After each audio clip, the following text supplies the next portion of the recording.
ఎందుకు తీసుకోవాల్సి వస్తుందంటే ఒకవైపు గ్యాస్ దొరుకుతుందో లేదో ఆందోళన, కొత్త నిబంధనలు, అలాగే పెట్రోల్ కొరతపై ఆందోళన, ఇలా రకరకాల ఆందోళనలు. అంటే ఎప్పుడు కూడా మనం ఈ సాంప్రదాయ వనరులపై దిగుమతులపైన ఆధారపడాలా, సాంప్రదాయేతర వనరులను మనం ఏర్పాటు చేసుకోలేమా? ప్రస్తుతం ఉన్న పరిస్థితికి ఆల్టర్నేటివ్స్ ఏంటి? సార్ మీరు మంచి క్వశ్చన్ అడిగారు సార్. సార్ మనకు ఇప్పుడు ప్రస్తుతము ఎల్పిజి గ్యాస్ కి సబ్స్టిట్యూట్ గా మరొక గ్యాస్ అనేది మనకు అందుబాటులో లేదు. ఇది క్లియర్ కట్ ఇది. Yes sir. అయితే గత కొన్ని సంవత్సరాలుగా కేంద్ర ప్రభుత్వము ఈ పెట్రోలియం మరియు పెట్రోలియం ప్రొడక్ట్స్ మీద గల్ఫ్ దేశాల మీద ఆధారపడి ఉంటుంది. అవును. దానివల్ల గల్ఫ్లో ఎటువంటి డిస్టర్బెన్స్ జరిగినా కూడా అది మన యొక్క పెట్రోలియం అవైలబిలిటీ మీద, మన యొక్క ధరల మీద అది ఎఫెక్ట్ చూపిస్తుంది.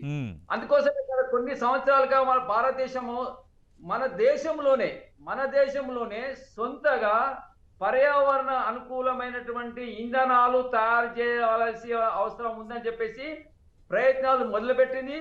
అవి చాలా వరకు విజయవంతమైనవి. ఓకే. అందులో ముఖ్యమైనటువంటిది ఏంటంటే హరిత హైడ్రోజన్, గ్రీన్ హైడ్రోజన్ అనేది అది చాలా వరకు విజయవంతమైనది. దాని గురించి మనం మాట్లాడతాం. అయితే అంతకన్నా ముందు ఏంటంటే నేషనల్ కెమికల్ ల్యాబొరేటరీ పూణే వీరు కొన్ని రోజుల క్రితము డైమిథైల్ ఈథర్ అనేటువంటి ఒక గ్యాస్ ని వాళ్ళు ల్యాబొరేటరీ స్కేల్స్ లో కనుక్కోవడం జరిగింది, ప్రొడ్యూస్ చేయడం జరిగింది. ఓకే. ఈ డైమిథైల్ ఈథర్ అనేది 100% ఎల్పిజిని పోలి ఉంటుంది. ఎల్పిజిని మనము సిలిండర్స్ లో ఫిల్అప్ చేసి ఎలా ట్రాన్స్పోర్ట్ చేస్తామో, ఈ డైమిథైల్ ఈథర్ ను కూడా మనము ఈ ఎల్పిజి సిలిండర్ లో ఫిల్అప్ చేసి మనం పంపేసేవచ్చు.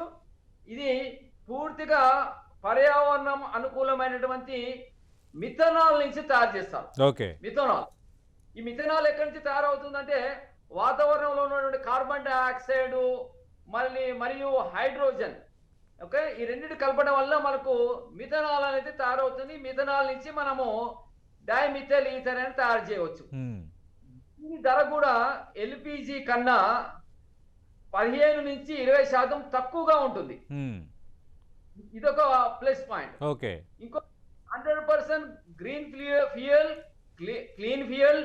ఇంకా మొత్తం మన దేశంలోనే, ఇంకా వేరే దేశం మీద మనం ఎటువంటి పరిస్థితులు ఆధారపడని అవసరం లేదు.